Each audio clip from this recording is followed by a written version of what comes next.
जो इस पाकिस्तान जिंदाबाद के नारे का विरोध कर रहे थे उन्हें जेल में भेज दिया गया और इन्हें सूचित किया गया। ये लोग बैठाइए, इन्हें बैठाइए, ये बोल नहीं सकते। बैठ जाओ, बैठो, आपस में बात नहीं, प्लीज आप बैठो, प्लीज आपस में बात नहीं, आपस में बात प्लीज। आप चेयर को संबोधित करें, हम लोग नहीं, चेयर को संबोधित करें। सभापति महोदय, प्लीज आप चेयर को संबोधित करें। सभापति महोदय, आज देश के लिए गौरव का दिन है। देश के आम मुसलमान के लिए, देश के गरीब मुसलमान के लिए, देश के पसमानदा बीच में टोका टोकी नहीं होगी, तो दोनों के लिए होना चाहिए। फिर तो प्लीज नासिर जी, प्लीज झूठ बकवास सब उप सभापति महोदय नहीं जा रहा, आप रिकॉर्ड पे नहीं जा रहा, बैठ जाइए।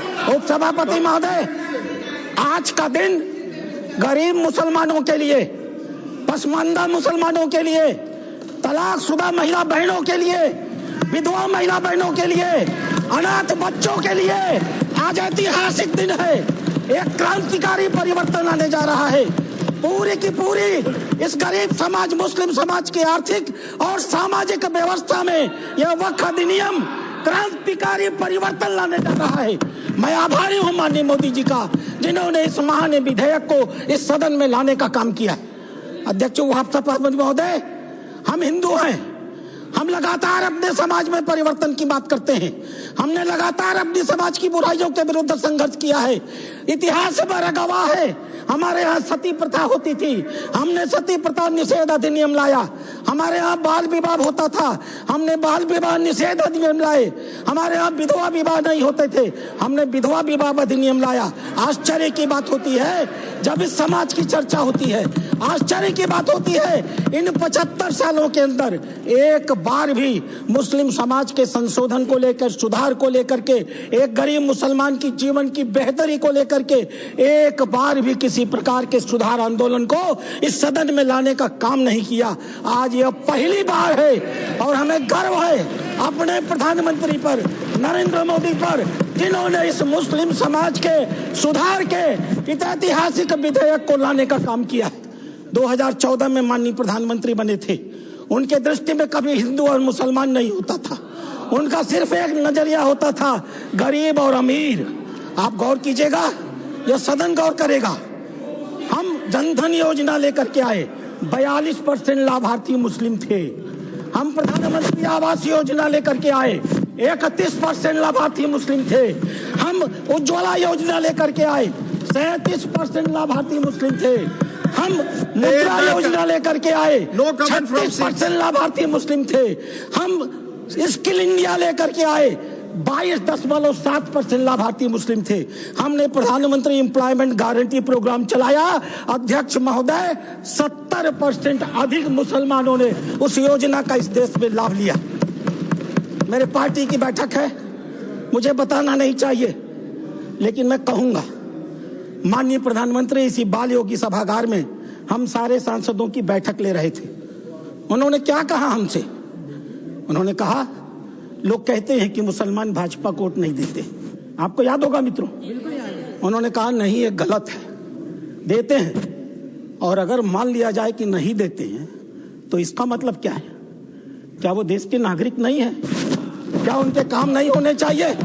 क्या उनका विकास का काम नहीं होना चाहिए?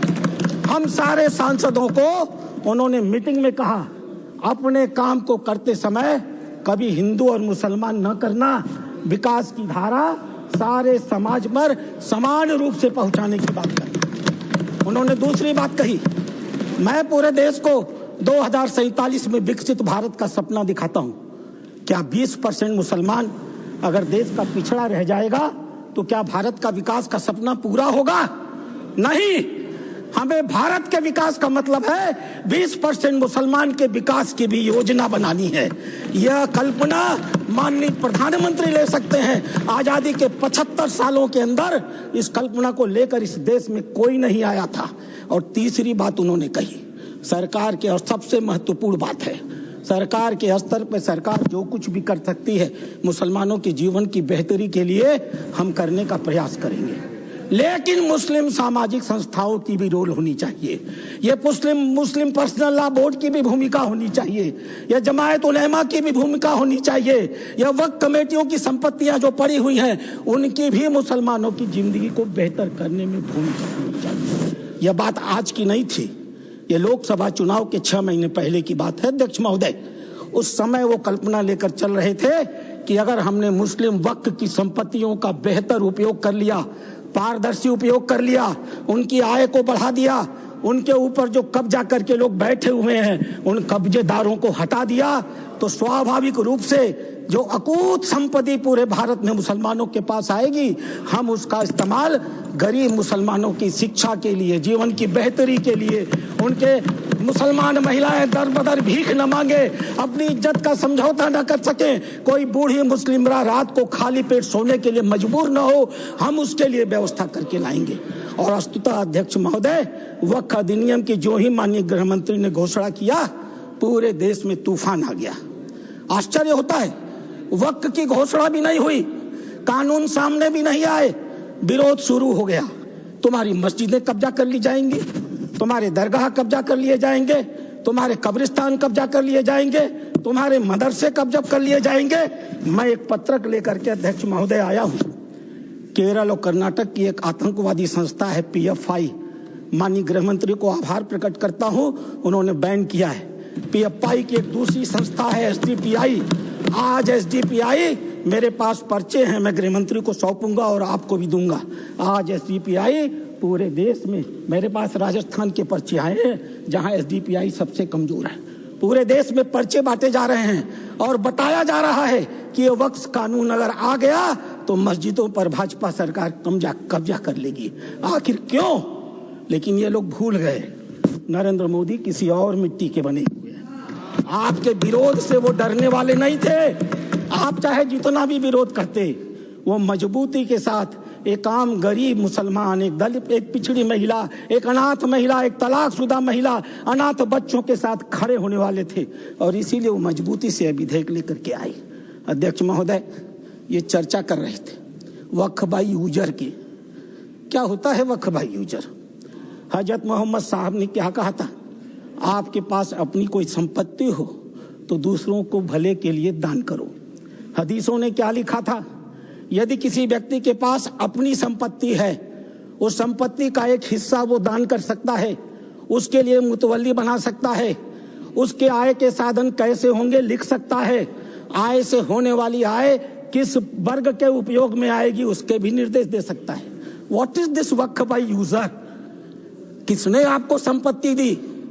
किसने आपको संपत्ति दान की? किसके मन में मनसा थी कि अल्लाह को दे दिया जाए? एक भी आदमी ने वक्फ बाई यूजर की संपत्ति वक्फ के अधिनियम के तहत नहीं दी। जैसे फिल्मों में गुंडे हुआ करते थे, जिस औरत पर हाथ रख दी वो औरत उनकी हो गई, इसी प्रकार से इन वक्फ बोर्डों ने भू माफियाओं की तरह काम किया। जिस जमीन पर हाथ रख दिया इन्होंने, वो जमीन उनकी हो गई। आज इस मानसिकता से ये काम करते हैं। जमीनों पर मैं कानून लेकर के आया हूँ। अध्यक्ष महोदय, इसी सदन में माननीय सदस्य झूठ बोल रहे थे, असत्य बोल रहे थे। 1995 का यह एक्ट है, धारा 40, द बोर्ड में इटसेल्फ कलेक्ट इंफॉर्मेशन। बोर्ड स्वतः इस बात की सूचना इकट्ठी कर सकता है यदि उसे इसका कोई कारण महसूस होता है कि यह वक्फ की प्रॉपर्टी है। आगे क्या करेगा? And it any question arises whether a particular property is a waqf property और not, whether a waqf is a Sunni or Sikh board. After making such inquiry as is deemed fit, decides the question. संपत्ति पर हाथ रख दो, किसी भी संपत्ति को वक्फ बोर्ड की संपत्ति कह दो और वक्फ बोर्ड खुद ही तय कर लेगा कि वो संपत्ति वक्फ की है कि नहीं है। और जिस बेचारे की संपत्ति ले ली जाएगी उसको पता ही नहीं चलेगा। और अगला वाक्य क्या है? The decision of the board on the question under section 1 shall, unless revoked by tribunal, shall be final. Tribunal ने अगर उस निर्णय को बदला नहीं तो वह डिसीजन फाइनल होगा। और उसी एक्ट का दूसरा हिस्सा है अध्यक्ष महोदय, no appeal shall lie against any decision और ऑर्डर वेदर इंटरिम और otherwise given or made by tribunal. Tribunal के द्वारा कोई भी आदेश जो दिया गया होगा उसके खिलाफ किसी प्रकार की अपील नहीं होगी। एक अपार्टमेंट में कोई परिवार चला जाए, किराए पर मकान ले ले, और ऐसी घटना हुई है अपार्टमेंट में, किराए पर मकान ले ले, अपने 4 मित्रों को बुला ले और नमाज पढ़ ले। 5वें दिन वो कह देगा हमने इस स्थान पर नमाज पढ़ी है, यह वक्फ बाय यूजर है, अब इसे वक्फ घोषित कर दो, और घोषित हो गई। अध्यक्ष महोदय, आपके पास एक बड़ी जमीन है, खाली पड़ी है, बगल में कुछ मुस्लिम परिवार रहते हैं, उन्हें नमाज पढ़ने के लिए कहीं जाना होता है, वो उस जमीन पर नमाज पढ़ ले, आप हिंदू हैं, आप मना नहीं करते। 5 दिन 7 दिन नमाज पढ़ने के बाद वो लिख के दे देंगे कि हम लोग इस जमीन पर नमाज पढ़ते थे, अब यह वक्फ बाय यूजर हो गई, अब इस जमीन पर किसी का कोई अधिकार नहीं रहेगा। माननीय संसदीय कार्य मंत्री उल्लेख कर रहे थे उस घटना का, तमिलनाडु की घटना का उल्लेख कर रहे थे। क्या हुआ तमिलनाडु में? एक रामचंद्रन नाम का आदमी अध्यक्ष महोदय, वह व्यक्ति अपनी लड़की की शादी के लिए अपनी जमीन बेचना चाहता था। वो जमीन बेचने के लिए जब रजिस्ट्रार के घर गया, ऑफिस में गया, तो पता चला कि वो जमीन उसके नाम पर ही नहीं है, वो जमीन वक्फ को दे दी गई। जब हल्ला मचा, गांव के लोग रजिस्ट्रार ऑफिस में गए, तो पता चला कि उन दोनों गांवों की सारी जमीन वक्फ को दे दी गई। 1500 साल पुराना मंदिर भी वक्फ के हवाले कर दिया गया। यह होता है इन लोगों का वक्फ बाय यूजर अध्यक्ष महोदय, और आश्चर्य होता है। इन्हें बैठाया जाए अध्यक्ष महोदय, आश्चर्य होता है। मैं भी जेपीसी का मेंबर हूँ, ये भी जेपीसी के मेंबर हैं, ये गवाह है इस बात के। मैं लगातार जेपीसी में जितने भी विटनेस आते रहे, इनके बड़े बड़े धार्मिक मतावलंबी, मैं उनसे कुरान को कोट करके कहता रहा। मैं कुरान पढ़ता हूँ, कोई बुराई नहीं है किसी धर्म को पढ़ने में। मैंने कुरान को कोट करके कहा कि मौलवी साहब ये तो बताओ कि इस कुरान में या किस हदीस में यह लिखा है कि अगर हमने कोई संपत्ति दान नहीं की तो तुम उसको वक्फ बाय यूजर मालिकाना मान लोगे। किसी के पास एक भी मेरे सवाल का जवाब नहीं था। इन लोगों ने क्या किया मालूम है? वो जो ओवैसी साहब वहां बैठते हैं ना, उन्होंने मेरा नाम रख दिया मौलाना डॉक्टर राधा मोहन अग्रवाल। अब इससे बड़ी मेरी जीत क्या हो सकती है? मैंने इनसे पूछा, इस बात पर बहस होती है कि डीड लिखित गया या नहीं। मैंने इनसे कहा, जब हजरत मोहम्मद साहब ने अपने आयतों में लिखा है, 3 आयतें हैं, 4, आप चाहिएगा तो मैं पेश करूंगा। 4 आयतें हैं जहां हजरत मोहम्मद साहब कहते हैं एक भी पैसा अगर किसी को दो तो उसको लिखो, उसका उदाहरण दो, उसका विटनेस बनाओ, ताकि ताकीद रहे कि कल तुम्हारे देने को कोई चुनौती न दे पाए। एक भी पैसा दो तो लिखित दो। और तुम कहते हो कि तुम्हारे पास ये सारी संपत्तियां हैं जिसका कोई लिखित रिकॉर्ड नहीं है, फिर भी वक्फ है। मेरे एक भी सवाल का जवाब, मैं उस कमेटी की बातों को बोलता नहीं, लेकिन चूंकि इन्होंने कमेटी का उल्लेख कर दिया इसलिए मैं इन्हें एक्सपोज कर रहा हूं। मेरे एक भी प्रश्न का जवाब ये लोग नहीं दे पाए। खाली मुझे कहते थे कुरान पढ़ते हैं मौलाना है, कुरान पढ़ते हैं मौलाना है। अरे कुरान मैं पढ़ता हूं, तुम तो मुसलमान हो, बचपन से पढ़ते हो ना। मैं पढ़ूं और बताऊं कुरान में क्या लिखा है? मार हो जाएगी, मार।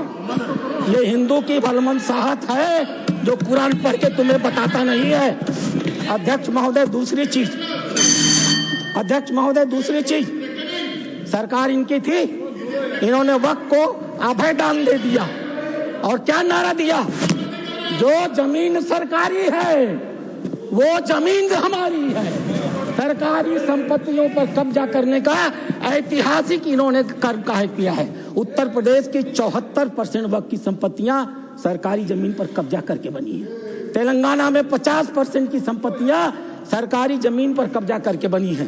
पूरा अभयदान इनको मिला था अध्यक्ष महोदय, और उसका फल क्या हुआ?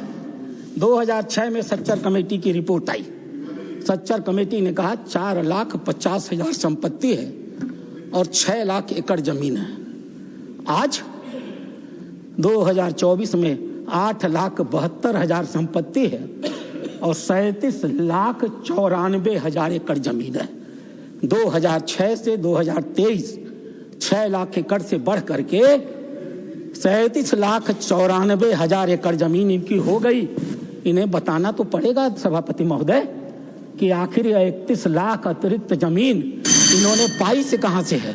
इन्हें उसका उदाहरण देना पड़ेगा। अध्यक्ष महोदय, जितना ये कांग्रेस के पहले वक्ता रहे हैं, जितना समय ये बोले हैं, मैं भी उतना ही समय बोलने वाला हूं। यह मेरा अधिकार है सभापति महोदय। मैं एक बात कहना चाहूंगा अध्यक्ष महोदय, इन्होंने चर्चा किया कर्नाटक के हैं ये। मेरे पास कहां सर, प्लीज कंक्लूड सर। अध्यक्ष महोदय, मेरे पास ये रिपोर्ट है। यहां बोलने के पहले मैंने इस रिपोर्ट को ऑथेंटिकेट किया है। माननीय उपराष्ट्रपति महोदय के पास इसको लिख करके भेजा है। ये सांसद महोदय कर्नाटक के हैं, पाकिस्तान जिंदा वाले। एक शब्द भी इन्होंने इस रिपोर्ट के बारे में नहीं बोला। यह रिपोर्ट जेपीसी में प्रस्तुत हुई है, और जेपीसी में प्रस्तुत हुई है तो यह ऑफिशियल डॉक्यूमेंट है। यह रिपोर्ट मैं पढ़ूंगा अध्यक्ष महोदय, यह मेरा अधिकार है। मैं आपको बताऊंगा कि कर्नाटक के अंदर किन किन नेताओं ने वक्फ की कितनी कितनी संपत्तियों पर कब्जा कर डाला है। नाम पढ़ता हूं मैं। Qamrul Islam foreign minister, Suryavanshi ex MP, CM Ibrahim ex union minister, Rahman Khan ex union minister, Abdullah Sharif Waqf board official, NA Haris MLA, MA Khalid ex CO, Mumtaz Ahmed Khan chairman, Mohammed Sanaullah IAS, mister Sindhu Sagri former minister, MF Pasha IPS, Khaneez Fatima MLA, CK Jaffer Sharief foreign minister, और एक नाम अध्यक्ष महोदय, प्लीज कंक्लूड, एक नाम अध्यक्ष महोदय, we will take it from the party time की मर्यादा में। Sir please conclude, otherwise we have to take it from the party time। मैं कंक्लूड कर रहा हूं। इस सदन की मर्यादा में मैं एक नाम लेने से इनकार करता हूं। वो इस समय सदन में है भी नहीं। नाम क्या है अच्छी तरह से जानते होंगे अध्यक्ष महोदय। नहीं बोल अध्यक्ष महोदय, मैं अपनी बातें समाप्त करूंगा। रामधारी सिंह दिनकर की एक कविता के साथ। सीमा पर एक सैनिक मर रहा था। मैं कंक्लूड कर रहा हूं। सीमा पर एक सैनिक मर रहा था। मरते हुए सैनिक से एक कवि ने पूछा, हे वीर बंधुदाई है कौन विपद का, हम दोषी किसको कहें तुम्हारे बद का। मरते हुए सैनिक ने कहा, यह गहन प्रश्न कैसे रहस्य समझाएं, 10-20 बधिक हो तो हम नाम गिनाएं। हर कदम कदम पर खड़ा यहाँ पातक है, हर तरफ लगाए घात बड़ा घातक है। देवता सदस्य दिखता है पर कमरे में वह गलत हुक्म लिखता है। जिस पापी को गुण नहीं गोत्र प्यारा है, समझो उसने ही हमें आज मारा है। जो सत्य जानकर भी न सत्य कहता है, या किसी लोभ के विवश चुप रहता है, उस कुटिल राजतंत्री करदय को धिक है। वह मूक सत्यहंता कम नहीं बधिक है। चोरों के जो हितु ठगों के बल हैं, जिनके प्रताप से पलते पाप सकल हैं। जो छल प्रपंच सबको प्रश्रय देता है, या चाटुकार जन की सेवा लेता है, यह पाप उन्हीं का हमको sir please conclude sir. Bharat अपने ही घर में हार गया है।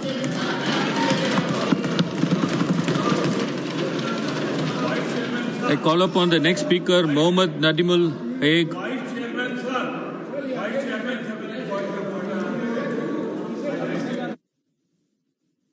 Sir, please tell the rules, sir. Rule 238A। मैंने बहुत ही विनम्रता से इंतजार किया और सदन में जो एकेडमिक डिस्कशन चल रहा है ये चले शांतिपूर्वक। इस पे मैं एक बात सिर्फ आपको 238A, कोई सदस्य किसी अन्य सदस्य के खिलाफ सदस्य के विरुद्ध मानहानिकारक या अपराध में फंसाने वाले स्वरूप का कोई आरोप नहीं लगाएगा जब तक कि आरोप लगाने वाले सदस्य ने सभापति और संबंधित मंत्री को इसकी पूर्व सूचना दी हो, ताकि मंत्री को दिए जाने के प्रयोजन के विषय की जांच कर सके।